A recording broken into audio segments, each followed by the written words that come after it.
นางอนัตตาวิปัสสนาภาวนาหาหันยอดธรรมอนัตตา2 ชั่วโมงเต็มก่อนนี้นางปฏิบัติกุกรรมในเขาพร้อมกันไว้สาเยตนา3 เจ้าก่อนพุทธังที่พุทธาเจ้านั้นผู้เจมีเฮาคาไว้คาออกสาธุธรรมังที่ธรรมานาตาเจ้านั้นผู้เจมีเฮาคาไว้คาออกสังฆังยาริยาแปดเจ้านั้นผู้เจมีเฮาคาไว้คาออกต่อสืบกาเฮาติเลยดูคันธาเปิงดีพระตราสังขากรอิมาหังอัตตาภาวังพุทธัสสะปาริจาสามิกาติอันธาพาเปิงพี่แยมในดูตันพุทธาสาวเฮาออกอิมาหังอัตตาภาวังธรรมัสสะปาริจาสามิกาติอันธาพาเปิงพี่แยมในดูตันธรรมะสาวเฮาออกอิมาหังอัตตาภาวังสังคัสสะปาริจาสามิกาติอันธาทาเปิงพี่แงมใน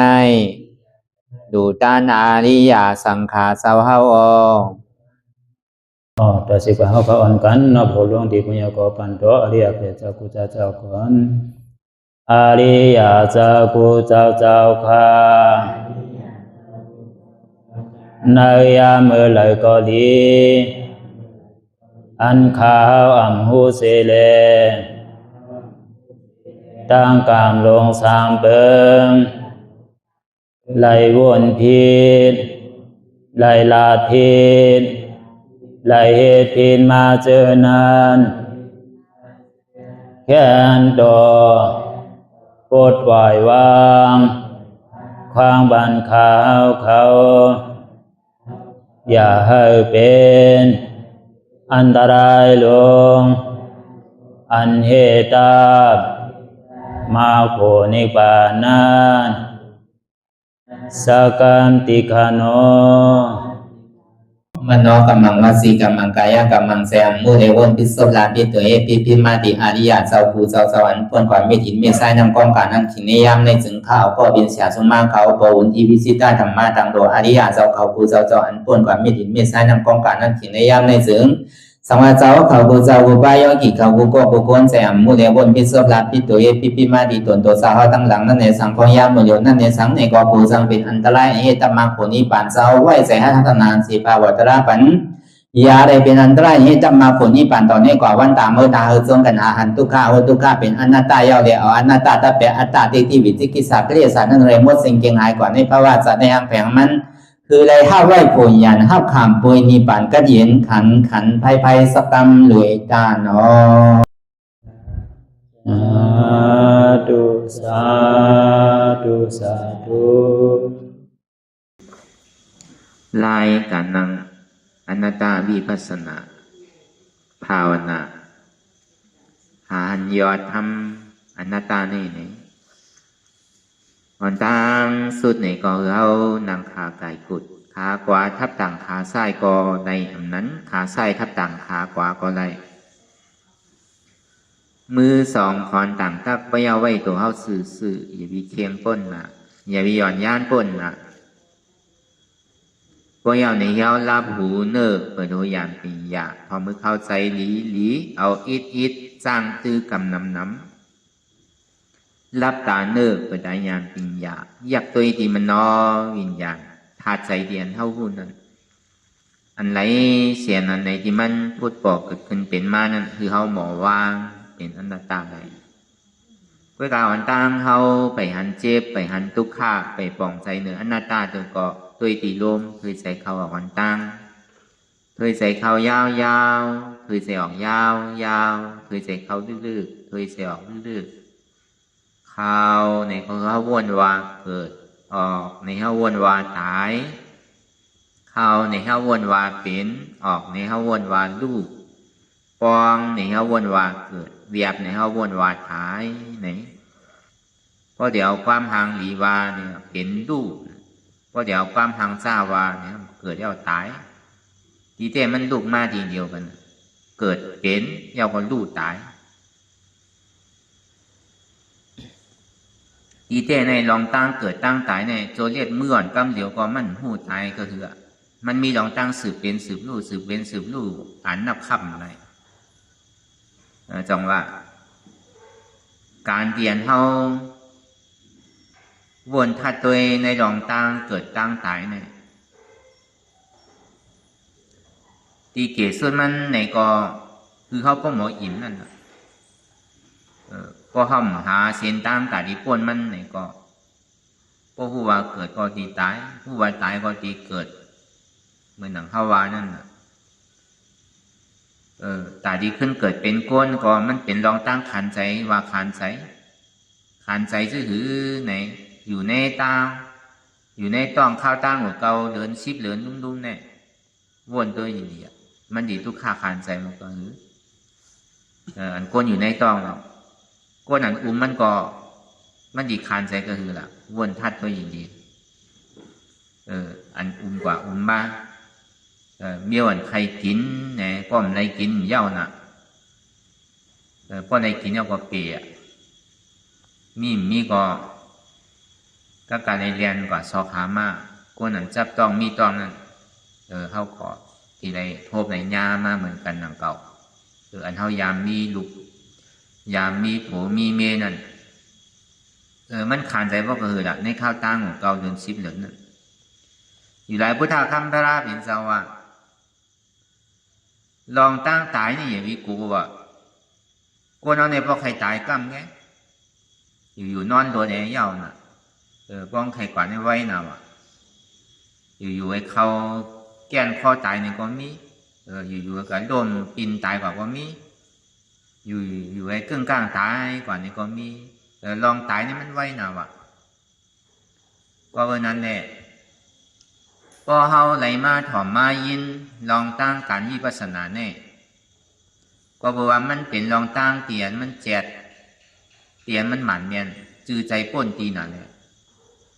เพราะว่าสุไลถ่อมในยินยาวในถือในอย่าคือตั้นป้นมือผูกว่าเนี่ยทลายเป็นเจ้าห้อยเนี่ยพอดีเฮ็ดลองตั้งวิปัสสนาแน่คัดใจให้ถึงมันได้ขึ้นในคำเดียวเนี่ยอย่าคือตั้นป้นมือผูกว่าเพราะมือผูกมาดีตายผู้นั่นน่ะทลายเป็นเจ้าอ่ะมันไวหนาว่ะป้องใครตายเนี่ยอันดีโก้เนี่ยอันสู่ถูกดีโก้นั่นลองเกิดว่ะอันดีโก้นั่นเป็นห้องว่ามอหน้าหกนั่นมันอยู่ในต้องในชัยนั่นน่ะมอหน้าหกรีบนั่นนอนคดข่อยไว้ก็มันดีขานใจมอกก็คือก็เขาลามด้วยก็หู้อ่ะเขาผ่านกันมากกูก็ต้องได้เกิดมากกูก็ต้องเนี่ยมีไผ่รอดอะไรอ่ะจากที่เกิดขึ้นมาในต้องเมเนี่ยในข้าวตั้งเขาเลือนชิบเลือนมันก็เป็นปีเมื่อหนังเจ้าซิมบาลีเนี่ยอยู่ในต้องเมในข้าวตั้ง7 ปีไป7 วันน่ะขันใจพวกกระเหือนน่ะจังว่าอย่างพี่โก้ว่ะอันตายนั่นอันเกิดดีโก้ว่ะจังว่าเขามาหนังตลาเนี่ย2 ชั่วโมงกันเนี่ย2 นาฬิกาเนี่ยมันดีกว่าอีกละปกติกัดแต่กันเขาอยู่ในตองเนี่ยมันจะอยู่วัน2 วันน่ะอยู่เป็นเดือนเป็นปีมันน่ะมันง่ายๆว่ะมันดีกว่าน่ะว่ะก็เพราะนั้นแหละพระเป็นเจ้าในจังที่อ่อนตั้งเมื่อข้อตราธรรมะเชษจานนั่นข้ออ่อนตั้งเปิ้นน่ะในธรรมะเชษจานนั่นเมื่อเหลือน8 ม้วนไผ่ใต้เดิน9 ม้วนไผ่เมื่อเป็นห้องว่าวันเขาหวานั่นพระเป็นเจ้าฮอธรรมะเชษจาธรรมะจักรปวัตนสูตรนั่น กับกายเลยลองเสียจากตราสีเปิงเนี่ยทุกข้าเสียจากสมุทัยเสียจาก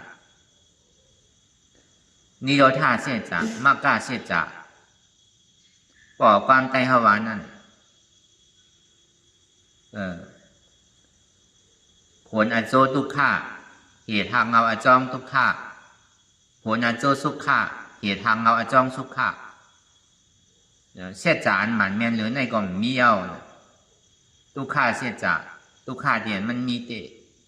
ย้อนเปิดเหตุทางเงามันเฮ็ดเป็นมาเลยมันจะดีอะไรมาเป็นทุกข้ามันมีหลงตั้งทุกข้าวสีด้านในก็ลองตั้งสุขานว่ากัดยินในมีเนี่ยใครไรห้าแต่ว่าป่องว่าที่นั่นนะพวกใครไรก็ถอมเอาดีๆเนี่ยนะเส้นตั้งตาดีไรมาลองอโจสุขานว่านั่นติได้ยังซ่อมเส้นตั้งอาริยมรรคแปดปึงเพราะว่าเส้นตั้งสายกลางเส้นตั้งสายกลางนี่เป็นเส้นตั้งมัชฌิมาปฏิปทา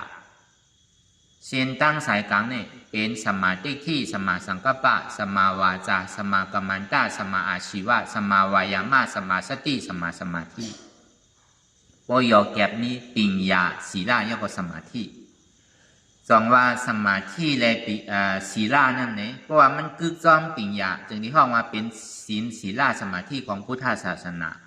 เพราะว่ามันกึกจ้อมปิญญาว่านั่นมันเป็นศีลสมาธิของนอกศาสนามันกับการเลยลองพุทธศาสนาแล้วก็วันนั้นเนี่ยเพราะว่ามันปานปิญญาก่อนมันจะนี่เป็นศีลสมาธิของพุทธศาสนาในพระเป็นเช้าพอกับกายเลยลองทุกข้าเส้นจะในธรรมจักรนั่นจาดีทุกขาจาราปิทุกขามารณาปิทุกขาอาปิเยหิวิปโยโกทุกโขมะโกปิเยหิวิปโยโกทุกโขมะโกเกิดขึ้นมานั่นไหนก็เป็นทุกข้าวะเหมือนฮาวามาเมืองเจ้านั่นนะในข่าวต่างเก่าเหลือน10เหลือนมันดีทุกข้ากาหือจาราทุกขาเนี่ยมันจะว่าเท่าเก๋มาอายุ60 70ไปว่าเท่ามันใจเกิดมาวันหนึ่งก็เท่าอันห้องว่าจารานั่นเท่าหรือก้นอันอยู่ในต้อแค่อย่างไรว่ามันเป็นทุกข้าล่ะลูกอ่อนเท่าหูน่ะเมื่อใครกินนวดหมดหัวไห้กันน่ะต้องไม่รู้ผมจังให้จื่อน่ะตีจังรัดกำก่อมจังรัดหรือเสียหลงห้องไห้กันมันก็มันไฮไลท์เนี่ยก็การเลยเต้นกับเต้นมากเลยน่ะก็วันนั้นก็ต้องไม่มาขยักเนี่ยก็ไฮเนี่ยก็เป็นทุกข้าน่ะป้อมไรกินมันเจ็ดรู้ก็ในป้อไรปันกินนมยาวนี่ถึงป้อกินน้ำก็ซ้ำขี้ซ้ำเยียวก็ไหนป้อเขากินมันแมนกินเพชรป้นตีน่ะกินส้มป้นตีน่ะก็ในป้อลูกอ่อนกินยาวในซ้ำกับป้อที่ลูกอ่อนน่ะ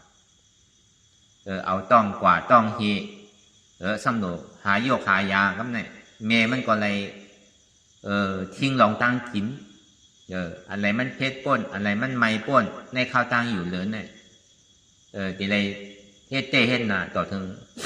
เหมือนอันเฮาเป็นก็เป็นเมนั่นเนี่ยก็พอเฮาคิดเหลือเงาเนี่ยก็กำเป็นไตกำเป็นเนื้อกำเจ็บอันนั้นก้นอันนั้นขึ้นอันนั้นก็เปว่าห้อมกำนั่นน่ะมือเฮายังตึงมีลูกอ่อนนั่นใครกินเฮากินที่นั่นน่ะก็ในพอเท้ามาในขามมันก็ไหนกำพาวดว่ะคนตีโต๊ะว่ะแดดตีออกว่ะข้าวยานตีแหลกลายว่ะที่ไหนเปลี่ยนแล้วเนาะกำหูเจ็บกำหูเมากำลมขึ้นกำก้นขึ้นจะไหนว่าเบิ่มกำดังกินน่ะก็เบิ่นนั้นแหละลองตั้งจ่าหลานว่านั่นมั่นใจว่าเท่าเย้าไปว่าจ่าหลานใจเกิดมาวันหนึ่งก็ทุกข้า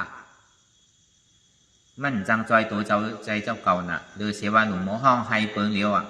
พอมากำตัวมันเปไว้มันขี้ไว้ก็การติเลยเปลี่ยนไปน่ะก็การเลยเปลี่ยนน่ะก้นคอมันก็เลยเฮ็ดมากลงจะได้หู้กับเขาว่ะป้อมเลยเฮ็ดมากกว่าหู้หนังเก่าเลยลุมลามาหนังเก่าเลยเจ็ดเลยปกเลยสังมาหนังเก่าจึงได้หู้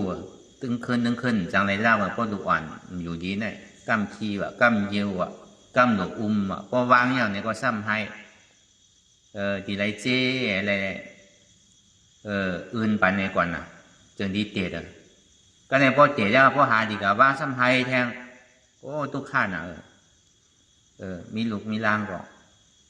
ไหลรับไหลนอนกลางคืนอันนี้ก็หยุ่มยำมาตะกาเขาก็ดีไรทบกันมากหนังเก่าลองตั้งจาระทุกขานว่านั่นมันทุกขามอกาหืออันว่านั่นมองเต็มเหลือเนอะก็ได้พอเต็มเหลือเนี่ยมันหนุนในกินเจียวน่ะอันก็เป็นเมได้ก็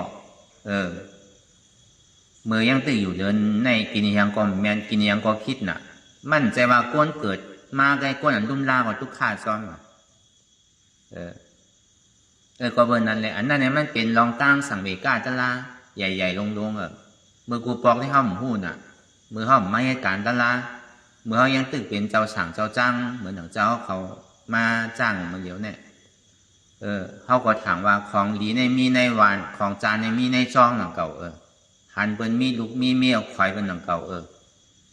ใครหนังเก่าก็ในพอไหลมาเนี่ยมันดีชีอิดตีเต้ของดีมันมีตีจ้องของจานมีตีวานมันตุกข้าหนังเก่าเมื่อไปหู้ได้ก็ใครหนังเก่าพอไหลมาเนี่ยก็มันหู้เอาหนักป้อมเป็นเช่นนั้นก็มันเกิดสังเวกาตะลาในกลุ่มก็อยู่มวนเปี่ยวเสื้อป้อมหู้น้ำพริกมันก็มันไปหู้เท่านั้นน่ะเหมือนกันม้วนก็เพื่อเข้าหู้นั่นน่ะเข้าหู้แล้วเฮ็ดได้สองมันพี่ดำพี่ตู่ที่เกิดหู้ได้เฮ็ดเนี่ยพอหู้ได้เฮ็ดเนี่ยมันพิษก็เพื่อเข้าหู้ได้เหมือนหนังเปลืองแตกมันเหมือนหนังหมากหินใหญ่หอยนึ่งเพื่อเอาเผาไผ่ไว้กล้วยกับพอเขาเอาตาเนื้อตัวเด็กก็อับเหมือนหนังหมากหินโยไว้หนังเก่ากล้วยกับเข้าหู้ได้เข้ากึ่งก้างกะแหวกมันเนี่ยมันไม่น่ะก็เพื่อเข้าหู้น่ะเข้ากับยับตัวก็ไม่พอเอาหู้นี่เข้าติ่มยับหนังเก่าก็เบอร์นั้นแหละก็เบอร์อันตราอันเฮาฮอเนี่ยก็เบอร์มันเป็นเศษจ่าตรามันเป็นอันหมานแมนจื้อใจเรียกว่าตามมีหลักมีเสริงนั่นน่ะก็เปิดป้อมเป็นเช่นนั้นในดิปันแห้งเจ้าเขานั่นน่ะเขายังตื้อเป็นผ้าปีวาวตู้ปีวาวลูกมังเผามังปองในเขาหันตั้งนอกนี่ก็เขาก็ยังเสียลายนั่นน่ะมังเผามังปองมันเดืออะไรนั่นน่ะพอเขาเมียเขาสัมภาไว้ว่าเมื่อไรสอนปีหยาตั้งหูตั้งหมอดีๆมากไปทักเลยมังพอเมียมังก้อมเมื่อไรเป็นเจ้าจ้างมากไปทักเลยเมื่อเลี้ยวตึกเป็นเจ้าฉางได้ลูกพอเป็นเจ้าฉางเนี่ยจ้างเอาเมียป้นว่ะว่าเป็นเจ้าจ้างเนี่ยจ้างเอาปอป้นว่ะเยื่อนเอาถึงเป็นจ้างก่อนแรกเนี่ยมันก็ก่อนจ้างเฮ็ดเจือประการเลยเยื่อนต่อถึงเป็นเจ้าจ้างหนังเก่าต่อถึงเป็นตู้ปีเป็นเจ้าจ้างหนังเก่า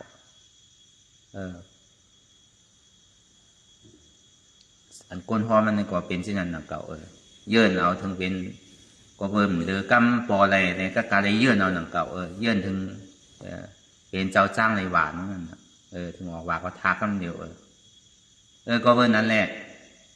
ก็เปิ่มหู้และเฮ็ดอยู่ก็พี่อยู่ติ๊กนั่นน่ะทางว่ามันเป็นของดีนั่นน่ะ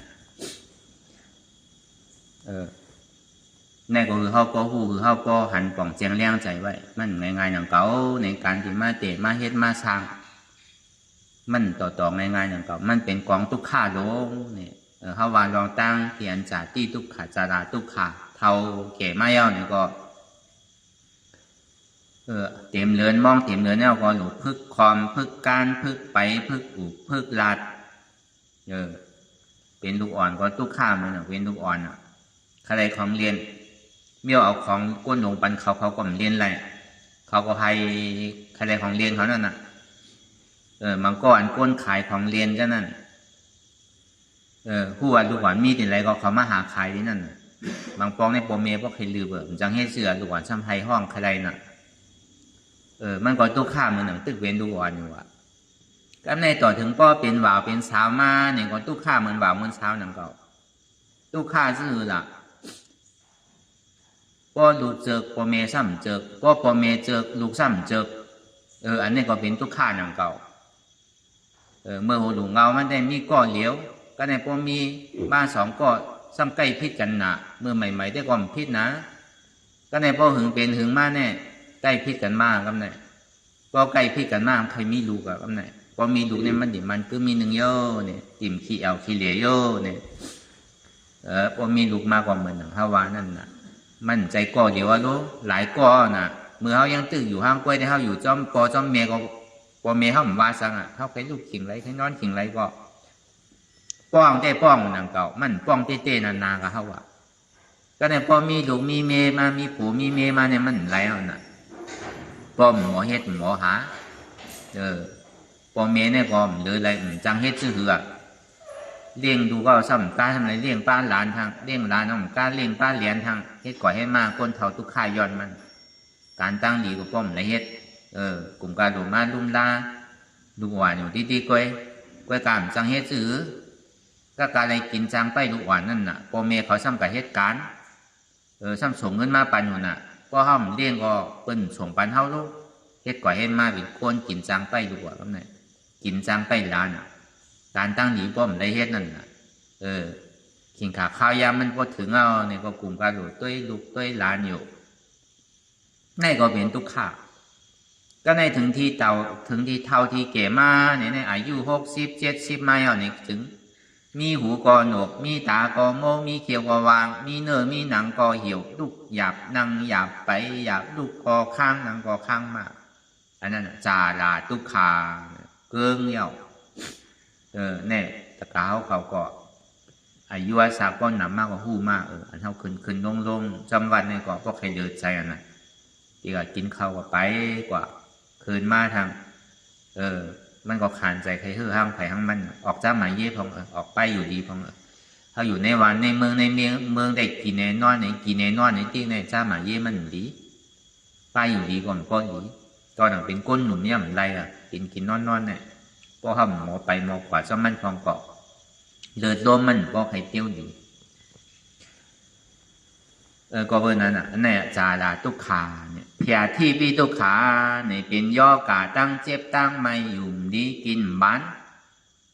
ย่อกากาปานพองย่างเหนียวเข้นให้ก็เบอร์อาหารล่าตั้งโมตั้งเสียงดองเขาเลสังดองน้ำเลสังดองหมักไม่หัวมันเลสังใช่ไหมเปิ้นใส่ยาที่กักมือเดียวเปิ้นเข่งกันใต้มังนี่มือเดียวกำผามือเดียวเนี่ยนั่นก็เรียกมันดีเจียวเลยขายไว้มันตามสภาวะพิงทุ่งมันตามสภาวะยาดีอุตุมันตามสภาวะเคมีขิงไรก็มีเขาว่ากูปกครองในหมักโมงเนี่ยป้อมใจข้าวยามเมื่อเดือน5 เดือน 6เดือน4 เดือน 5 เดือน 6แล้วเขาไม่ได้กินเนาะเมื่อเดี๋ยวเนี่ยมันใจมีอยู่กูเดือนใครกินสังก็ก็เบอร์สังน่ะก็เบอร์เปิ้นใส่ยาน่ะมันตีเจียวไรขายไว้เจียวไรกินไว้เนี่ยก็เฮ็ดก่อยให้มาลินเดียนเฮาปลูกนั่นก็ไรป้อมไรใส่ยาพอใส่ยาเนี่ยมันถึงดีลีป้อมใส่ยาเนี่ยก็มันใครคืนเนี่ยลิ้นมันก็มันมีอายะมันมีอายะชาสังเอามันมีอ้อจ่าสังเอาก็บนนั้นเนี่ยวันนาทาปลายมาในเนี่ยป้อมือปานพระเป็นเจ้าอริยเมตไตรมาเย้าในถึงเนี่ยเขาเนี่ยมีเอาเป็นกะเขา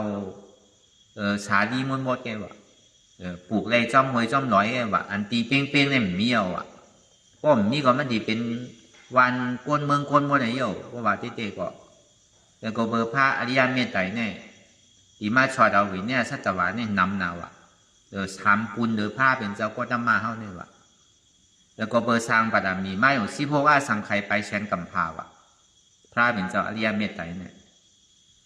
ที่ได้กินข้าวสาลีที่ได้กินข้าวมูนข้าวสังเกลข้าวเนี่ยเขาติ่มไรเงาพวกกาปันพองยามอยู่นั่นพวกไผ่ไข่ตุกข้าทำก็สุดต้องมุงมองไอ้ยาพระอริยเมตไตรพวกไผ่ไข่ป่นน้องตั้งตุกข้าเราคัดใจในภาวะจาปันเนี่ยถ้าเป็นเจ้าสู่ไรเสียว่าเพราะว่ามาฮอตราก็มันก็เป็นอนัตตาไว้หนังเก่าพอเขาเลยมาทบมายาเยาเนี่ยเขาอย่าวิสุต้องมุงมองใครทบยาพระสู่ตั้งนาเขาหลงเหตุการณ์มันไงเติกมันไหนมันไรมันหอดจอดถึงไหนก็จัดนาเขาหมุนซุ้มไอ้ตีเกศสุดมันเท่ากับเป็นคุณผีนางผีก็กล่าวเขาดีๆอยู่นั่นน่ะอย่าไปสุดต้องมาเขาก็เลยดูน้ำนู้เลยต้านน้ำนู้เขาสุดต้องมึงมองเลยทบยาพระอริยเมตไตรตั้งนาเนี่ยอันนี้อย่าไปสุดต้องละพวกก็เลยสุดต้องเนี่ยก็ถอนเนี่ยหลกคัดใจเมื่อเลี้ยวเนี่ยลองตั้งสุดต้องมึงมองเขาเนี่ยก็มันเป็นอันที่หับตับหนังเก่าห้องหนูย้อนเอาเขาดูเฮ็ดเอาการพระเป็นเจ้าอริยเมตไตรมาเขาซ้ำมาเกิดเป็นโกนเนี่ยเขาก็มีส่วนใดส่วนเป็นหนังเก่าเขาซ้ำกับตัวอยู่เมืองนาลายในสัง ก็เป็นสัตว์เดรัจฉานในตังก็เป็นเปกตาอสุรกายในชั้งในก็พระวินเจ้าก็มันจังชอดได้หนังเก่าเท่ากับมีส่วนใดส่วนเป็นตาดีใดตะลาหนังเก่ามันดีซุ่มดอกซุ่มลายกว่ามันดีกาดกว่ากาดมากที่นั่นน่ะสองว่าย่อกาตั้งเจ็บตั้งไม่ตั้งใครตั้งหนาวเนี่ยเพราะว่าก้นเท่ากินกว่าเจียวตายว่ะอาหารลาตั้งหมดตั้งเสียงตัวเราเพราะเขากินกว่ามันมีอายาสามันมีอจ่าสังสีเอ็ดก็กินเอาซ้ำเป็นย่อกาย้อนมันแทงเป็นย่อกาไหลเจอไหลรองไหลเปิ้งก้นเท่าในก็ย่อกามันน้ำเมาที่จริงน่ะ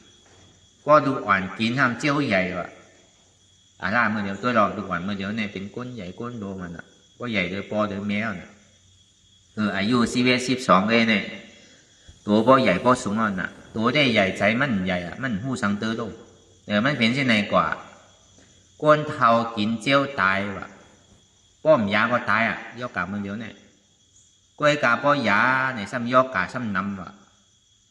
หายตีหนึ่งกับปอตีหนึ่งว่ะป้อมยาก็ตายป้อยาซ้ำย่อกา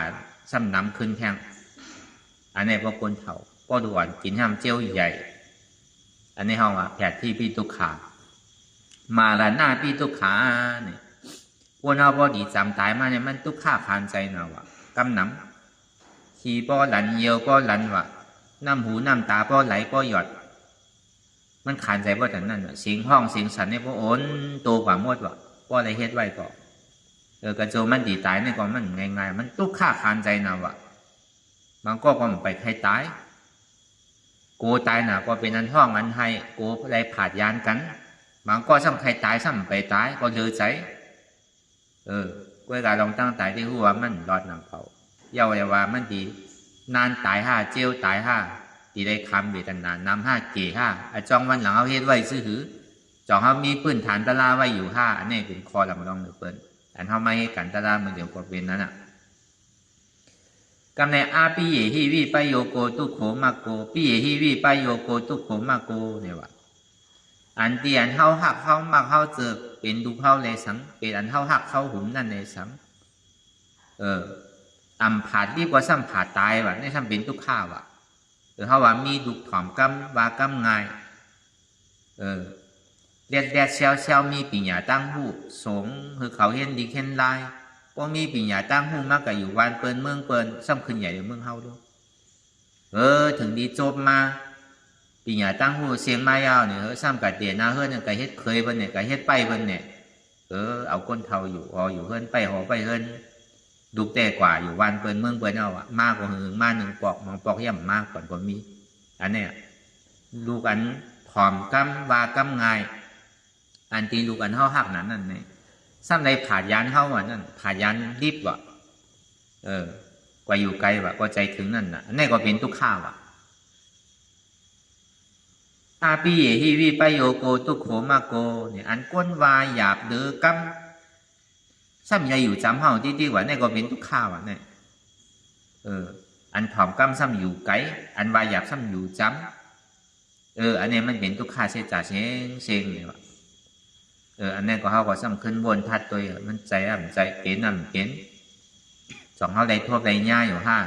อันที่ว่ามาตั้งพึกตั้งโมตั้งเสียงเนี่ยเพราะอะไรทั่วได้ย่ายาวแน่เนี่ยอันนี้เป็นทุกข้าใครป้วนมันทุกข้ามาเนี่ยก็เพื่อสังละก็เพื่ออันที่ว่ามาเนี่ยมันเป็นทุกข้าเสียจ่ามันเป็นผลอาโจของทุกข้าเหตุทำเราอาจองมันเต้นั่นเป็นล้อผ้าต่อสามล้อห้ามาหน้าเต้ขี้ว่ะแต่พอเดี๋ยวยอแก็บเต้ก็เป็นตัณหาความอยากใครเป็นใครมีเมื่อเย้าเมื่อสุดเมื่อเติกว่ะเสือกอันเปี่ยวอันมวนอันเซอก็เปิดตัณหาอ่อนหูว่ะก็เปิดอวิชชาทำเมียมพันทำใจช่ำหูก็เปิดตัณหาก็เปิดล้อผ้าต่อสามล้อห้ามาหน้าเต้ขี้ว่าไม่ยอแก็บเต้เป็นตัณหาอันเดียวอ่ะตัณหาเนี่ยมันหนำก็คือมันใหญ่กว่าก็คืออันว่านั่นกามาตัณหาว่ะรูปตัณหาว่ะอรูปตัณหาว่ะกามาตัณหาอันว่านั่นในอาเปสีภูมิสีในห้องกามาตัณหาในเมืองคงกลางหนึ่งห้องกามาตัณหาเมืองผีหกคงกามาตัณหา รูป้าตัณหาเมืองสังปัทมาตุติยาตติยะจตุธาขึ้นกว่าอารูป้าตัณหาขึ้นหัวจอดถึงตีเนสัญญานาสัญญายตนาบุญอันนี้พระราเป็นเจ้าพ่อธรรมะเสจาเนี่ยใจว่ายังงานถึงโกนแกยังงานถึงผีเขาช้างเขาเลยมาถ่อมว่ะมือเรือน8 มุ่นเนี่ยได้มาถ่อมธรรมะจากพระเป็นเจ้าพ่อยาวก็ก็เบอร์จาติจาราแผดที่มารานาเนี่ยมันเป็นทุกข้าเสจาตีเต้พระเป็นเจ้าพ่อในห้อจาติจารามารานาไงก็เบอร์สังนะแผดที่ยันว่าในพระเป็นเจ้าห้องห้อนวันนั้นก็เบอร์เยื่องจู้ถึงผีเขาช้างเขาเนี่ยเขามีว่ายอกกาตั้งเจ็บเนี่ยเมืองผีเนี่ยมีว่าห้องยายาชาวบุญสามารถมีว่าเมืองผีนั่นมีลองตั้งเกิดเท่าก็เท่าที่นั่นแกว่าเท่าเจ้าหมายยู่แกว่าอันที่เท่ามันหนังหูหอกหูซ่าเมื่อหนังหูหนกตาโม่หนังเหี่ยวมันก้นห้องมีว่ะเสียงเขาพักก็มีว่ะในเมืองผีหกโคงนั่นจองว่าพระเป็นเจ้าเขาจาติจารามารานะกำในอัฏฐกถาสมาใส่ทั้งจาติจาราแผดที่มารานะตัวตอนมาลองตั้งแผดที่ก็เบื่อไหนก็เบื่อจ้องก็มือก็เบื่อวัดตัณหาตัณหาความอยากใครใครเป็นมีเมื่อเย้าเมื่อสุดเมื่ออิ่มเมื่อเจอเสียงอันดีเสื้อคางอันดีเจออายอันหอมเจออายาสาอันดีเจอนุ่งเสื้อผ้าก็นุ่งโคใบอันดีเก่าเจอหนามันสามารถอยู่ในเตียนเสียงหางอายาสาการตุ้มเตออันเจอนั่นเนี่ยก็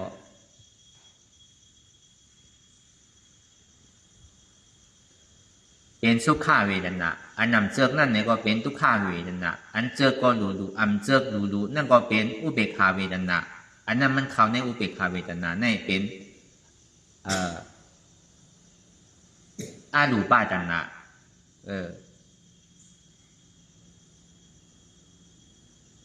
รูปาตัณหาอันว่านั่นมันเข้าในสุขาเวทนา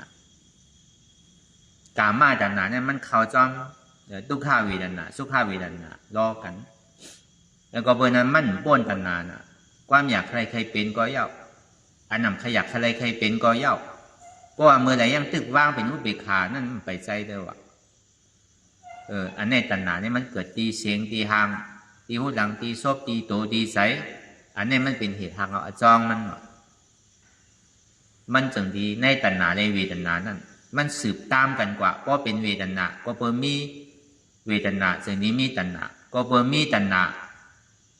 จึงที่มีอุปาทานก็เพิ่มมีอุปาทานจึงนี้มีกรรมมาภาวะมันเหตุปันตรงในตรงวงรอบปฏิจจสมุปบาทนั่นอันนี้เป็นเหตุทางเอาจองมันซ้ำดีไรเหตุชื่อละก็เพื่อจ้องอาโจมันเป็นมาซึ่งนั้นยาวแหละอาโจสุขาเนี่ยมีห้าเนี่ยนี่ป่านมีเนี่ยอาโจสุขาของวันนี่เราท่าเสียจ่านี่เราท่าเสียจ่าเนี่ยเป็นอาโจของสุขาเป็นผลของสุขาผลสุขาเนี่ยเป็นคือละอ่ำเกิดอ่ำเท่าอ่ำเป็นอ่ำตายห้องว่านี่จ้าสันติสุขาอมตะธาตุมีสุขาเนี่ยก็ในผีเขาเลยโกนเขาเลยเขาใจก็ในป้าใจก็เพื่อพระเป็นเจ้ากับการลองเช็ดจัดตาราลองตั้งเกิดตั้งเท่าตั้งเป็นตั้งตายเนี่ยมีกันกูก็รู้มาเป็นก้นเป็นผีเป็นช้างเนี่ยเมียวช้างเนี่ยมันมีแผดที่มันมีจาติจารามาลานาอยู่ก็การแผดที่มีเสตาเนี่ยก็พระเป็นเจ้าเขาก็เพื่อว่าที่พระเป็นเจ้าเขาเต้เนี่ยมันป้ากับแผดที่ก็การเจ้าก็รัญญาเขาได้ปองใจอยู่ก็กำปองใจลึกๆก็บนนั้นในพระเป็นเจ้าเขาตลากว่าเจ้านั้นยาวเนี่ยก้นเขาเนี่ยมันใครหู้เมาน่ะว่าเป็นผีเป็นช้างเป็นก้นเนี่ยอันนี้ทุกข้าใจเตี้ยพระเป็นเจ้าว่าเนี่ยหมานแมนซื้อใจเตี้ยว่ะถอมเตี้ยน่ะเหตุทางเราอาจองมันในลูกตีกามาตัณหาดูป้าตัณหาอารูป้าตัณหาก็เบอร์ความอยากใครเป็นอาจองมันมันถึงที่เป็นนั้นก็เบอร์ใครเป็นก้นถึงที่เหตุการณ์ตาดีเป็นก้นก็เบอร์ใครเป็นผีถึงที่เหตุการณ์ตาดีเป็นผีก็เบอร์ใครเป็นช้างหรือป้าในถึงที่เหตุการณ์ตาดีเป็นช้างหรือป้าลองตั้งอันเฮ็ดนั้นมันเป็นตัณหาน่ะลองตั้งวิปัสสนามันซ้ำตัดตัณหาเป็นมีความอยากใครเป็นสัง ก้นก็ไม่เคยเป็นผีก็ไม่เคยเป็นช้างก็ไม่เคยเป็นอันใดก็ไม่เคยเป็นในสัจจะหลาตั้งหมดตั้งเสียงเนี่ยเลยเสียงนั่งเฮอได้ตัณหาเนี่ยมันดีสุดเสียงนั่นกว่าแกเปิงหลงมันเตะอันนี้มันเป็นการวิปัสสนาใครทางนั้นน่ะมันถึงได้มาเขาเรียกว่าอนัตตามันนั้นเพราะยังมีความอยากใครเป็นในอยู่เพราะผู้ใดเฮ็ดก็มันผิดหนังเก่านะผู้ใดล่ามเฮ็ดนั่นน่ะอันนั้นจังผิดว่ะเพราะเฮ็ดลองตั้งมือลองตั้งดีคือว่าลงตั้งไตเพราะเฮ็ดลองตั้งดีที่ขึ้นเกิดเป็นก้นเป็นผีเป็นเฮ็ดพอเฮ็ดสมถะเนี่ยดีเกิดเป็นดูป้าอดูป้าจะไหนก็เปิดเพราะผู้ใดเฮ็ดเนี่ยมันย่ำผิดว่ะก็เปิดผู้เส้นตั้งมันในจังที่เฮ็ดลูกอันนำผู้ท่านในเฮ็ดเนี่ยผิดอยู่ดีกว่าจองว่าการวิปัสสนาเนี่ยก็เปิดอันไรผิดอันไรถูกเส้นตั้งอันไรเนี่ยดีกว่าตั้งไรเนี่ยมันแตกแรงมันสร้างลังมันเฮ็ดหรือเขามีดองตั้งเลิกไรเขาดีกว่าตั้งไรเตะเขาเกิดมาเป็นพระวาจาปานก้นเย้าเนี่ยกามดีกุศลมีเหล็กเองการรักขนาดเต็มทนเย้าเขาสั้นดีเลิกเส้นตั้งอันไร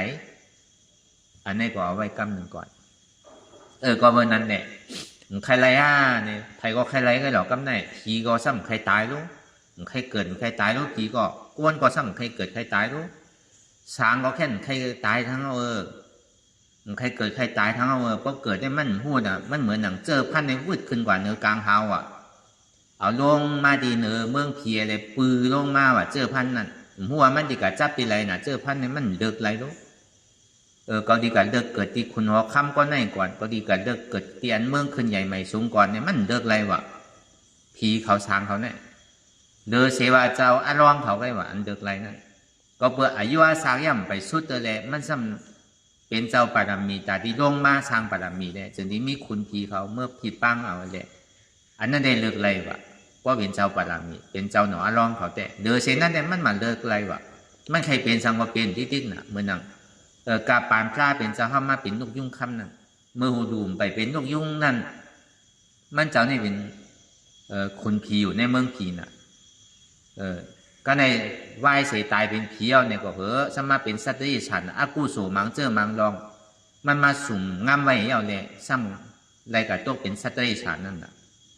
กาปานพระเป็นเจ้าเขาเป็นสัตว์ที่ฉันเนี่ยก่อนนำน่ะรู้แต่วันนำเลยเป็นก้นวะ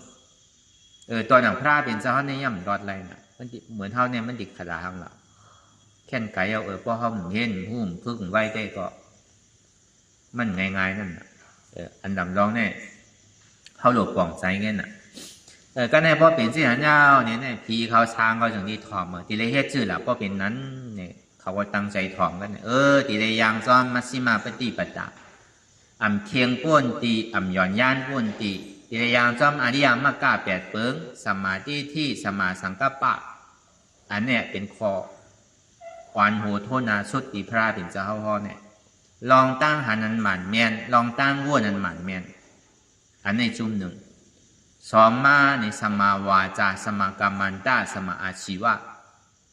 ลองตั้งลาตั้งสารนั่นในกองหมันแม่นการที่เรียกอาศักสายใจนั่นในกองหมันแม่นการที่อันเฮ็ดอยู่นั่นในกองหมันแม่นป้อสินศีลาเนี่ยมันว่าเลยกายะสุจริต3วจีสุจริต4มโนสุจริต3ทีไรทิ้งตัวทิ้งศพทิ้งใจ3เปิงทิ้งใจทิ้งศพทิ้งตัวเนี่ยพอดีว่ามันดุดีใจมากต่างอันนี้จุ่มหนึ่งสมาวายามาสมาสติสมาสมาธิตีไรมีอธิษฐานตีไรมีลองตั้งคัดใจหมันแม่นหนึ่งตีไรตื่นหู้ตัวอยู่เสียว่าการเจ้าเก่าเฮ็ดอยู่พ้องย่ำเหนียวเนี่ยเป็นการสังดียาให้โดยได้หู้สมาสมาธิตีไรนั่งสมาธิภาวนาอันนี้มันเป็นเส้นตั้งสายกลางอันว่านั่นสมาธิที่หันทุกข้าสมาสังกัปปะวนมาทุกข้านี่เป็นอนัตตาก็เพื่อว่าเหตุหักเงาอจ้องมันนี่เป็นตัณหาความอยากใครใครเป็นใครมีตัณหาความอยากใครใครเป็นใครมีนี่เป็นอัตตาที่อ่อนหัวได้วิจิกิจฉา2ตัวนี่ก็เพื่อว่าผีเขาสางเขาเย้าก็ปัญจวัคคีย์5เจ้าเขานั้นมีเจ้ากรัญญาป่องใสกว่าอันเจ้าหาป้าเขานั้นมีเจ้ากรัญญาป้าอยู่อันดีป่องใสเขากว่าป้อป่องใสเอาเนี่ยเอาศรัทธายุ่มย้ำเอาศรัทธายุ่มย้ำเลยตัดไปวิจิกิจฉาขาดองตั้ง ลองตั้งอันหันพิษหยุ่มพิษมาตั้งปึกตั้งโมตั้งสิงนั่นอันเขาเลยจ้างเลยตื้อกลับมาเหมือนหนังพระเป็นเจ้าเขายังตึกเป็นหนอลองเลยเฮ็ดมานั่นก็เปิดเขาทางพิษเหนือพระเป็นเจ้าทางพิษเหนือเจ้าใจชิทธาวะอะโลเจ้าใจชิทธาเนี่ยเคียงว่าเคียงเอากำเนิดสุดมาสั่งปอกขึ้นมากินนมขึ้นปอกขึ้นมากินเขาขึ้นในมันเป็นไรพุทธาได้เขาผาดมันไปมันอยู่จ้อมกับก่อมทุลาทั้งเราอันนี้มันมีหลงตั้งทางพิษไว้ว่าหยุ่มยามาเพราะเฮ็ดเคียงหนูกินข้าวหนูกินน้ำจ่องดีไรตาลาเนี่ยอันนี้เขามีหลงตั้งหยุ่มพิษไว้ว่าเฮ็ดเคียงก้นดีหนาก็มันได้หย่อนย่านก้นดีหนาก็มันได้ว่านั่นมันมาดีนั่นพระเป็นเจ้าจึงที่พ่อว่ามัชฌิมาปฏิบัติตาอย่าบีเคียงก้นอย่าบีหย่อนย่านก้นเอายันปีย้ายน้ำหนาอ่อนหัวกว่าเนี่ยพระเป็นเจ้าพ่อในเจ้าก็รัญญาเนี่ยจึงที่เอาลองตั้งตัวเจ้าเก่าหันพิษหยุ่มพิษไว้เนี่ยปล่อยพาว่างแปดเสียงนี่แหละเอาศรัทธายุ่มย้ำเนื้อกำสั่งสอนของพุทธาพระเป็นเจ้าเขาตัดแปดวิจิกิสาโต๊ะไปแล้วก็อัตตาที่ขาดตั้งหลังเป็นช่อดาบานเนาะเป็นช่อดาบานเกิดขึ้นมาเจ้าก็รัญญานั่นเจ้าพัติยะเจ้าวัปปะเจ้ามหานามเจ้าอัสสจีเนี่ยไปเป็นทั้งเตออันไรตะล่ามันตั้งเป็นในเป็นเจ้าโกรัญญาจองวันในธรรมะจักเนี่ยมันเจ้าห่อไว้โกรัญโยพัตติโยบาโปมหานาโมจะอัสสจิเอเตปัญจมหาเทระปัญจวัคคีติอุจาริตินั่นแหละโกรัญโยเนี่ยพระเป็นเจ้าว่าอ๋อโกรัญญาอันเก่าหันในมือหันเหมือนเก่าแล้วอันเก่าหันในมือหันเหมือนเก่านอเนี่ยว่าเป็นสองกำนั่นน่ะอันนั้นมันมีปืนมันไว้ซึ่งนั่นน่ะเจ้าโกรัญญาก็ตกเป็นอาริยะโสดาปันกว่ามันไปเป็นยะห้านต่างเตอตึกเป็นโสดาปันอยู่ก็ในผีเขาสางเขาเตียนเขาเลยมาถ่อมตะละเนี่ยเขาเข้าใจหนักเขาก็เอาวิจิกิสาลองตั้งหยุ่มพิษวนพิเดตัดเป็นวิจิกิสาตกขาดแล้วก็อัตตาที่ตกขาดแล้วก็เลยตะลาทุวนกว่าหมดว่ะผีในอ่านโหชื่อว่ากุ๊กเตะเนี่ยนะช้างในลายซิบลายปักกุ๊กเตะก็มันหัวอันไรตะลาทุกว่านั่นแล้วก็เบอร์พระเป็นเจ้าในเยื่องจู้ถึงผีช้างไปหนังก็เบอร์ผีช้างเขาในยานปิญญาเขาในไพ่พายหนาวะไหว้เสพระเป็นเจ้าเขาสั่งขึ้นห่ออนัตตลักษณะสุขนั่นผีเขาช้างเขาในซ้ำดีไรทางเกลือก่อมหูอะไรวันไรนำเนื้อโกนเฮาอันนั้นมันฟูเฮากว่าห่อมันนี่มันนำกว่าเมื่อในห่อธรรมะเสจจะลองอนัตตาในลูกดีไรมาเนี่ยวันเมื่อฟูมาเนี่ยเขาขึ้นดีสื่อห่อกว่าป้อมใจอันเฮาไปยามพึกยามจ้างยามตื้อกรรมอนัตตาเนี่ยเขาติ่มปองว่าถุนเอาเยอะดาลีเอามาสอนเยอะเนี่ยมันใจก็เบอร์พระเป็นเจ้าห่อไว้เนี่ยจึงที่เอามาสั่งสอนแกแต่สองวันในวันเมื่อไหร่เนี่ยก็เขาห่อกับไปเลยลองตั้งธรรมะจากอันเขาใกล้สุดใกล้ห่อกันเนี่ยพอเต็มวันเต็มเมืองก็เขาห่อกันเนี่ยพอวันศีลวันธรรมะเขาหลวสุดธรรมะจากว่าพอถ่ายมันถ่ายใต้เนี่ยก็กว่าห่อกูวันกูกับห่อกูศีลอ่ะเพราะในว่ามาเนี่ยจุ่มธรรมะเสจาวะเนี่ยนะธรรมะเสจาเป็นหืออะไรเป็นจ่าที่จ่าลาแผดที่มารานานี่มันวากับขายเลยลองอันนั่นเสียงๆด้วยจ่องเขาพูดตีป่องมันอยู่ว่าอันเท่าวาวนั่นอันนี้ก็อันเท่ายามเฮ็ดธรรมะเสจามานั่นเนี่ยก็ซ้ำขึ้นโวนท่าตัวดีๆอันตรายดีพอในวันเหมือนในเนี่ยก็เปิดพระเป็นเจ้าเขาพ่ออันตั้งสุดเปิดในธรรมะเสจามือเหลือน8 ม้วนเหลือน9 ม้วนไข่มืออันนี้พ่ออันตั้งมันเสียงขอบอกเหลียวนั่นแกจองว่าวันพระเป็นเจ้าเนี่ยเป็นวันเหลือน6 ม้วนวันธรรมาตราเนี่ยเป็นวันสังฆะเป็นวันเหลือน8 ม้วนวันสังขารเนี่ยเป็นวันสังฆะเป็นวันเดือน8 รอง 1 คำวันพระวันตราวันสังขารอันนี้ก็เขาเป็นคนพุทธศาสนาเนี่ยก็เขาดีหูป้อมใจเป็นมาถามเขาเนี่ยวันพระสูเนี่ยก็เบอร์สั่งเป็นวันจื่อเข้าติ่มผู้ดีป่องมันก็เบอร์พระเป็นเจ้าในหนึ่งเมื่อมันเจ้าเกิดก็เกิดเมื่อเหลือน6 ม้วน2มาเมื่อใดเป็นสัพพัญญูใต้หยานในก็เมื่อเหลือน6 ม้วนเมื่อพระเป็นเจ้าอัปปตินิพพานกว่าในก็เมื่อเหลือน6 ม้วนว่าเมื่อพระเป็นเจ้ายังตึกเป็นหนออาร้องเป็นเจ้ายาเซสุเมธาวนั่นในก็ไล่เปียเตตีพระเป็นเจ้าดีปังกรานั่นก็เมื่อเหลือน6 ม้วนว่ามีอยู่4ตั้งแต่เอาเปียเตียกมาตั้งแต่เมื่อพระเป็นเจ้าดีปังกราเปียเตียกเอาในก็ในข้าวตั้ง เสียสังไทยไปเช่นกำพามเต็มดีเนี่ยได้ทบญาพระเป็นเจ้าเศร้าเจ็ดสู่จึงดีเลยเป็นผู้ท่าพระราเป็นเจ้ามาเลยเอามาสั่งสอนเฮาเลยกัดการเลยข้าวยามเหมือนเฮาเลยมาทบมือเลี้ยวเนี่ยก็มันเป็นข้าวยามเตียนเฮาเลยมาทบญาศาสนาพระเป็นเจ้าแต่ว่าห้อมไปตกลาตกลื่นมันเป็นกาปานพ่องยามอันเท่าดูเหตุการณ์ตลาในข้าวยาม2 ปัก67ในเนี่ยกวนเนี่ยมันคัดใจเหตุการณ์ตลาว่ะกาบมือเดียวเนี่ยก็เบอร์หังละยอกาตั้งเจ็บตั้งไหมตั้งไข่ตั้งหนาวก็เบอร์อันนี้ก็มากก็หังมันเย้าก็ตลาเนี่ยก็พูดออกมาดิ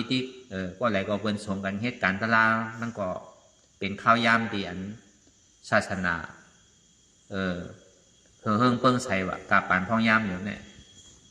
มันเป็นกาปันข้าวยามวิปัสสนาก็การวิปัสสนาเนี่ยก็เขาก็โดดได้หมอทัดด้วยหนึ่งเก่าอะไรเป็นวิปัสสนาอะไรเป็นสมาธิมันนั่นเขาก็โดดได้หมอวนเนี่ยทัดด้วยหนึ่งเก่าวิปัสสนาเนี่ยมันเป็นอันเจริญจังที่มันอยู่ในตัวในใจที่มันเป็นอยู่กูวันกูวงกูเดินมันอยู่ในตัวในใจเขาเนี่ยมันซ้ำขึ้นคอกออกมาหันขึ้นในตัวใจเจ้าเก่าอันใดผิดอันใดถูกอันใดถูกตีว่างอันใดถูกตีจุ้นอันใดถูกตียอมหับอะไรนั่นก็มันสร้างลางๆอย่างก็มันแตกแรงดีจังว่ามันเป็นกาบมันพ่องยามอยู่เนี่ยก็เพราะนั้นเนี่ยพระเป็นเจ้าไรห่อธรรมะเสียจากกว่าเย้าเนี่ยก็เจ้ากรัญญาเนี่ยก็ขึ้นเป็นซอดับปั่นพีเขาสร้างเขาก็เลยตลาดทูกว่าเป็นซอดับปั่นกว่าว่าเจ้ากรัญญาจะว่าป้านในซ้ำเป็นร่องซอดับปั่นไปเป็นซอดับปั่นก็เจ้าเขาสีป้านเนี่ยพวกพระเป็นเจ้าห้อมไปห่ออนัตตาลักษณะสุขตัวนั้นเนี่ยไปเป็นเจ้ากรัญญาก็ย่ำไปเป็นยาหันตาก็ถึงเมื่อไรถ่อมในอนัตตาลักษณะสุขยาวเนี่ยมันเจ้าในถึงดีเป็นยาหันตาก็ถึงวันเมื่อปุกม่านเขาไปห่อป้อมใจมันดีกังกับมดอะไรเป็นอะไรมันดีชุนซานกันกับมดนั่นน่ะอันนี้พอเปิดทางไหนพอเปิดปังตารางมือไหลในเกาะเขาก็เลยเอามาห่อพอเขาไก่ซ้ำไก่ห่อเขาจะได้ป้อมใจในอนัตตาลูกที่ไหลมาเนี่ยเขาดีกังไว้อนัตตามันเป็นเหือพระเป็นเจ้าห่ออยู่ว่าซ้ำห่อมือไหลในเขาติ่มป้องกับเขาว่าก็เปิดมันเป็นลำลองเต้ๆได้พระเป็นเจ้าเขาในห่ออยู่5 วันทัดกันเอาตั้งแต่เดิน8 ลอง1 คำ 2 คำ 3 คำ 4 คำ 5 คำพอหาคำเอาเนี่ยก็เจ้าปัญจวัคคีย์หาเจ้าเนี่ยเป็นยาหันตามหมดอ่ะไม่ใช่ว่ากึ่งกลางเป็นจ้องกันนะเป็นปอกป้าขับตามกันกว่าก็เบอร์มันลึกหลำกำผีนะเนี่ยพระเป็นเจ้าห่อยก็ห่อเทียงนั่นป้อดีปอกนั่นเขาหาก่อมจังวานะสั่งถูกก็เขาตีในทั่วในย่าวนั่นก็เขาหยุ่มยำขันถาหาเปิงเป็นอนัตตาเนี่ยแต่ก็ใน1 คืน 1 วันก็เขาก็ดีหมดครบตลาอยู่ก็เขาของแจ้งแรงใจเอาศรัทธาหยุ่มย้ำเนื้อกำสั่งสอนของพุทธะคำพระเป็นเจ้าเลยตัดแปดวิจิกิสาลองตั้งหันพิษวนพิษเกาะส่วนใดส่วนเป็นเขาก็หมอมีหนังเก่ามีแดมใจหนังเก่าเขาก็จำกล่องหนังเก่าตอนหนังมือปานผ้าเป็นเจ้าในเป็นถ่อมวันเดียวกันในเพราะเป็นอาดิยาวนะเมื่อหนังเจ้าปัญจวัคคีย์หาเจ้าเขาก็เมื่อหนังนางเขานางที่แนวอ่ะพระเป็นเจ้าก็นั่งพอเขาก็นั่งในถ่อมเหมือนที่แนวอ่ะนั่งสมาธิก็ถ่อมว่ะถ่อมนี่ก็ตัดจอมมันก็ปองยุบมันก็ปองวิญญาณมันก็ปองเวทนามันก็ปองสัญญามันก็ปองสังขารซ้ำเหมือนกันหนังเก่านี่ปองเป็นก็เป็นวันหนังเก่านั่นแล้วก็เบิ่นนั้นแหละคือเขาก็หู้ตีปองตีกว่าตีไปมันอนัตตาเนี่ยมันลูกตีไหลมาไผ่ซ้ำพอมือไหลมันมีไผ่เป็นฉากเสมีในปับในดิ่งในถ้ำหมู่5เนี่ยมีต่อถึงมือเดียวก็ชอหาด้วยดอกพอกาปานพ่องยามเหลียวขึ้นง่ายพอเขาหู้ดิบไทยเนี่ยแต่ก็เขาเชิดเขาก่อยก็อนัตตาลักษณะสุขเนี่ยออกมากำเดียวมารก็เป็นห่อไว้ไทยก็เป็นห่อไว้อินเดียก็เป็นห่อไว้อันปีนมันก็มีจอมก็เป็นไทยเนี่ยเป็นปีนจอมก็เบอร์นั้นมันเป็นอันดำรองตลาดดำรองเต้ๆก็เขาถึงได้เอามาเพราะก็เบอร์ว่ามันเป็นเขามาเปิดปังตลาดอนัตตาเมื่อไหร่ในเกาะเขาก็ห่อนั่นน่ะเปิงมันแต่ก็ห่อวันห่อหาวันทัดกัน วันหนึ่งห่อหยุดวันหนึ่งห่อวิญญาณวันหนึ่งห่อเวทนาวันหนึ่งซ้ำห่อสัญญาวันหนึ่งก็ห่อสังขารนั่นน่ะปีนกันตีเต้แต่อันเท่าพื้นกูวันเนี่ยมันปลามัวเดียวก้อยกาห้อมแยกไรห้อมปองไรว่าอันใดเป็นยุค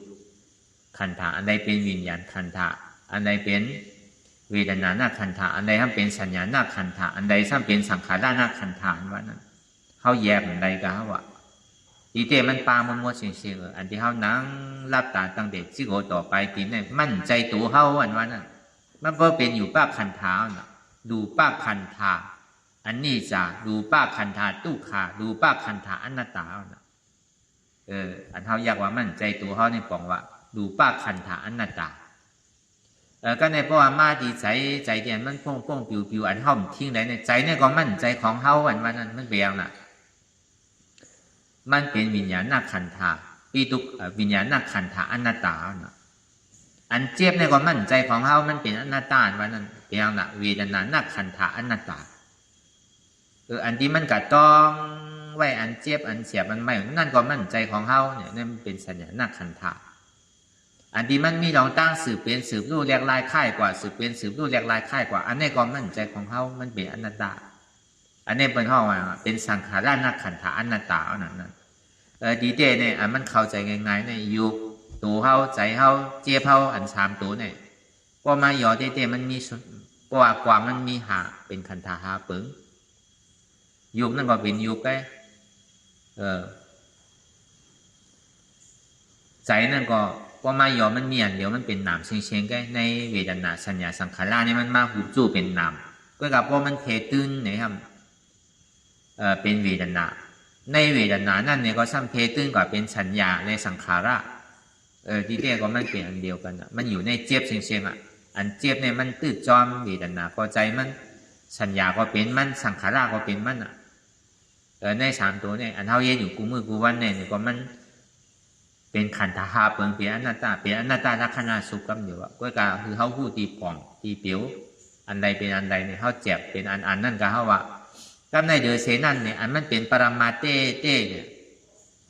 อันหันเจ็บผู้เจ็บ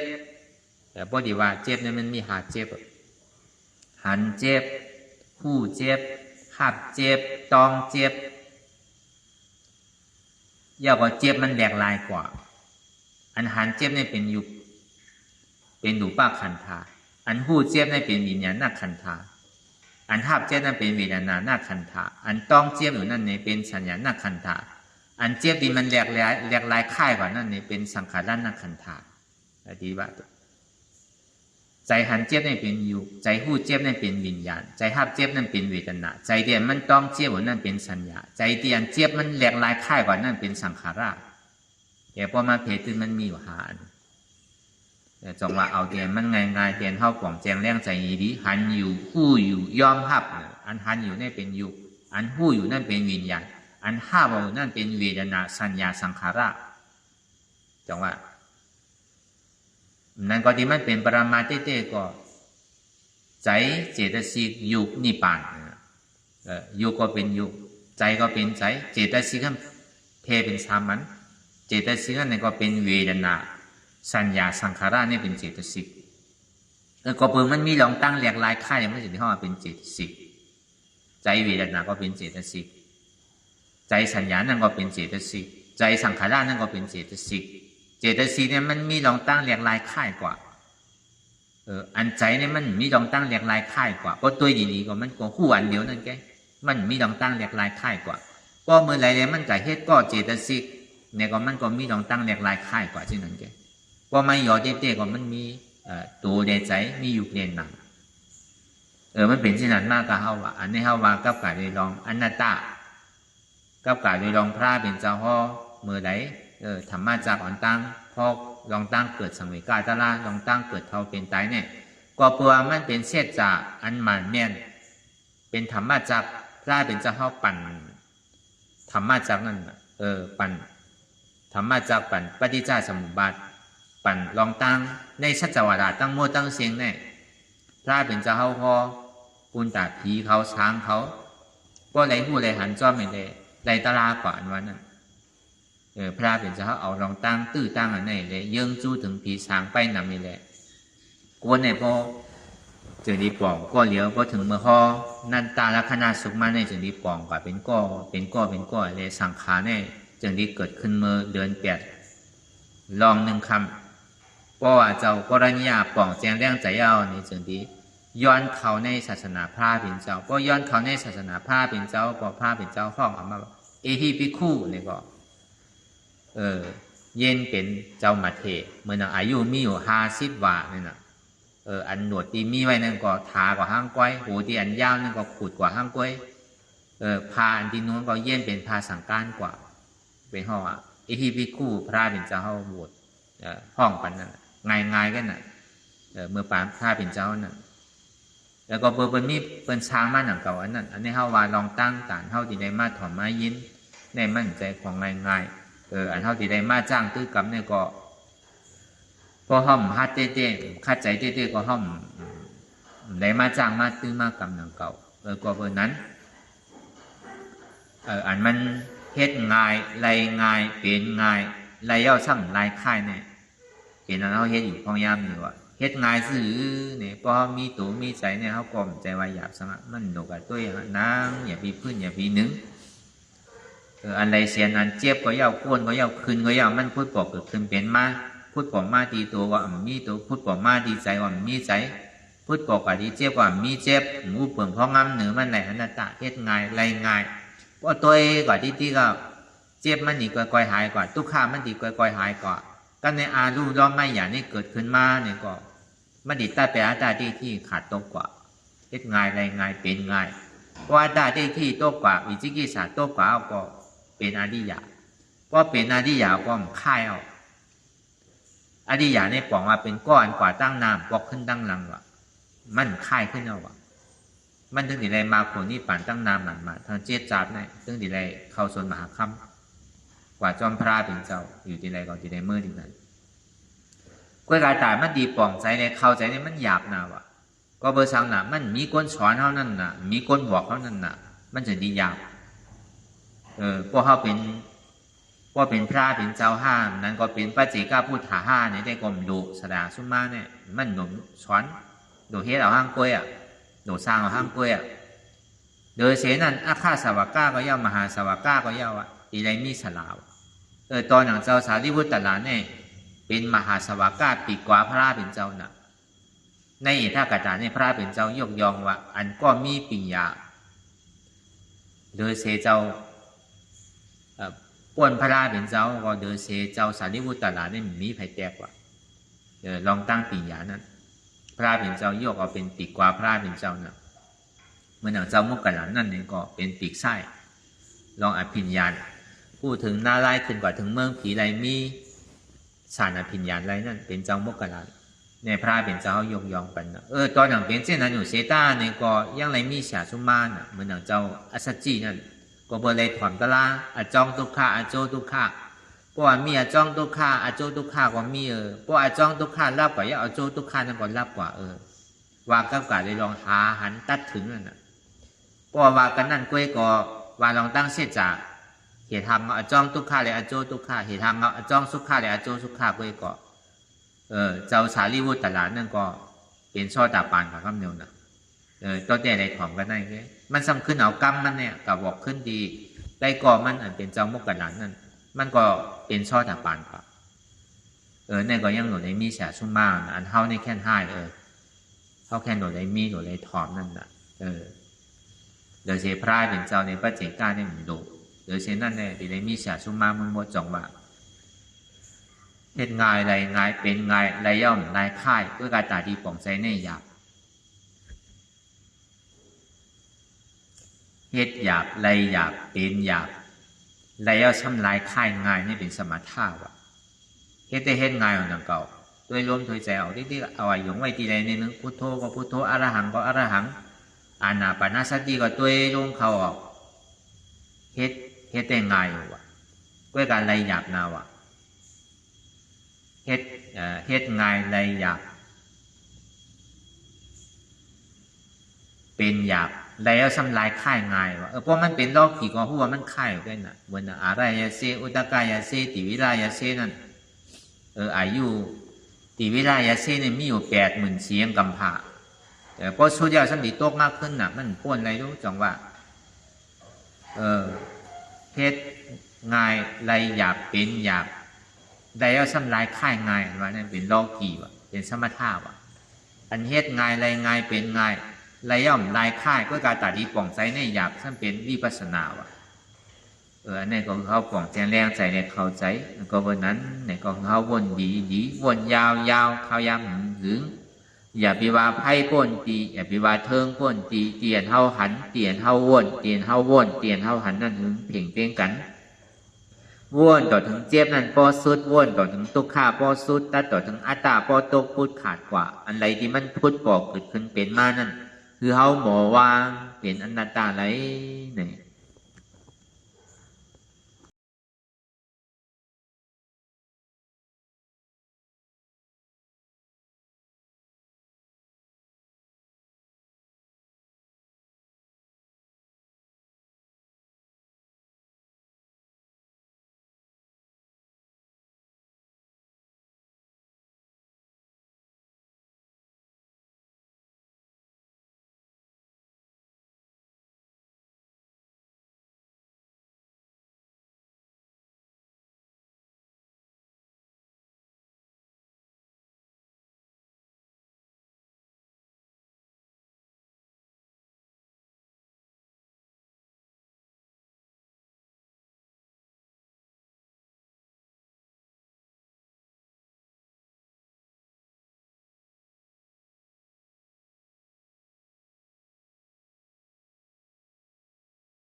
ลองตั้งอันเป็นอยู่กุเซอกุยาย้ายข้องคำไว้ที่ใส่หูถอดถอนออกที่ใส่หูมันออกเสียงก่อนสภาวะอะไรก็ดีลองตั้งอะไรก็ดีอันเกิดขึ้นมาที่อยู่ตัวที่ใส่ที่เจี๊ยบสนั่นถอดถอนออกที่ใส่หูมันออกเสียงสภาวะยุคธาตุสี่เปิงสนั่นเจ็บเทียนโตกอดเนตสานสั่นไหวโคมไต่ไม่กัดอ่อนแข็งสู้ตุนทรัพยายจึงอยากเปลี่ยนดูสภาวะยุคธาตุสี่เปิงสนั่นตีหนังธาตุกว่าผู้ทรัพย์ตีอัตตากว่ายึดว่ามีโตมีใสมีเจ็บสนั่นเอาบ่วางเป็นอนัตตาไหลลองแสนพ่องปิวอยู่อันเฮาว่นลึกว่นเลยอยู่เป็นเดิมเป็นลาวอยู่ซึ่งในสาวถอดถอนออกตีใส่หูมันออกเสียงก่อนยอมกึดยอมออกยอมลงอันเฮ็ดให้เฮายินดียินให้เสื่อมอารมณ์เสื่อมถึงใสถึงคอไว้ตีมันยืดไว้ตีมันเป็นทุกขานั้นควรปล่อยวางออกที่ใส่หูมันออกเสียงก่อนลองเสื้อเป็นทุกข้าเลยลองย้อนถึงใสหลายๆอย่างมันเกิดขึ้นมาตีตัวตีใสตีเจียบสนั่นควรวางย่อเสียงก่อนก่อยค่ายย้ายลายหนึ่งพื้น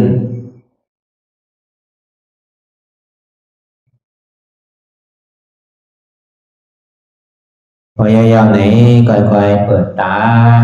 ลืมตาลอยได้เป็นการปฏิบัติธรรมโคตรอายธรรมอันเกิดขึ้นที่โตที่ใสที่เจ็บอันนั้นโคนหาเหตุหาเงาพระจองทุกขันนั้น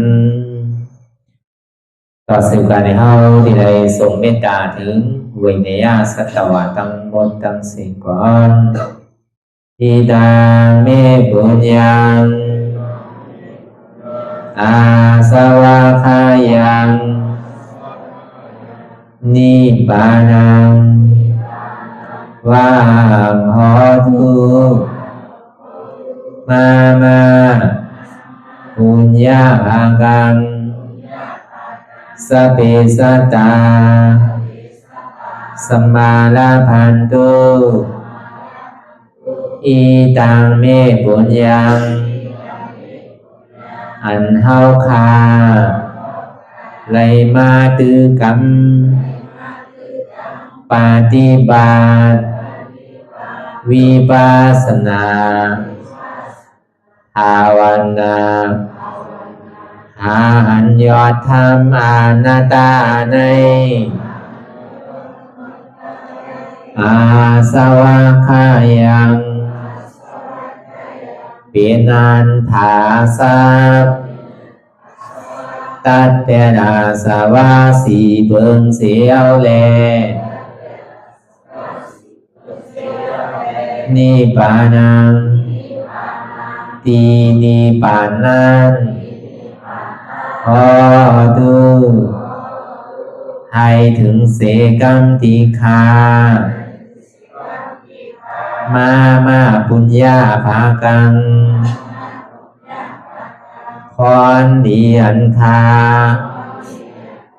มานาวิปัสสนา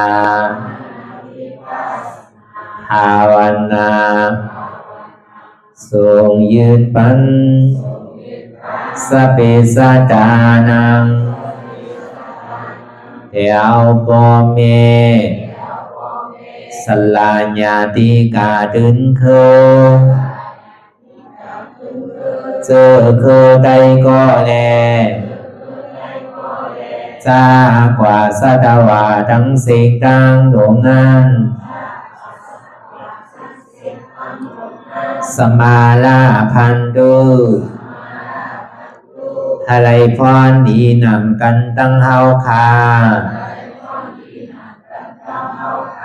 ตังสิงสกัมติคาโนสาธุสาธุสาธุ ตัวสิบว่าเขาก็อ่อนกันนับหัวหลวงที่คุณยาก็ปันโตอริยเปเจ้ากูเจ้าก่อนอริยเจ้ากูเจ้าค่ะในยามเมื่อไหร่ก็ดีอันข้าวอ่ำหูเสเลตั้งกามลงสามเปิงไหลวนพิษไหลลาดพิษไหลเหตุพิษมาเจอนานแค้นดอกปดปล่อยวางความบันขาวเขาอย่าให้เป็นอันตรายลงอันเหตุมาโผนิปานันสกัมติคาโนมโนกัมมังวสีกัมมังกายกัมมังแสมมุเรวนพิศลาปิตัวเอพิมาติอาริยะเจ้าภูเจ้าสวรรค์พ้นความเมตินเมสายนำกองการนั้นขินนิยามในจึงข้าวก็บินเสียสมาเขาปวุนทีวิสิตาธรรมะตังโดอาริยะเจ้าเขาภูเจ้าสวรรค์พ้นความเมตินเมสายนำกองการนั้นขินนิยามในจึงสังวาเจ้าเขาภูเจ้าภูปายกิเขาภูก็ภูคนแสมมุเรวนพิศลาปิตัวเอพิมาติตนตัวสาวตั้งหลังนั่นในสังพยามโยนั่นในสังในกอภูสังเป็นอันตรายเหตุมาโผนิปานเจ้าไหวใส่หัตถนานสีภาวตระปัน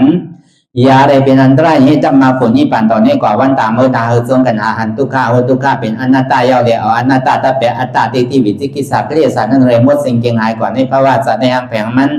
คือเลยห้าไหวผลยันห้าขามปุยนิปันก็เย็นขันภัยสกัมรวยตาเนาะสาธุสาธุ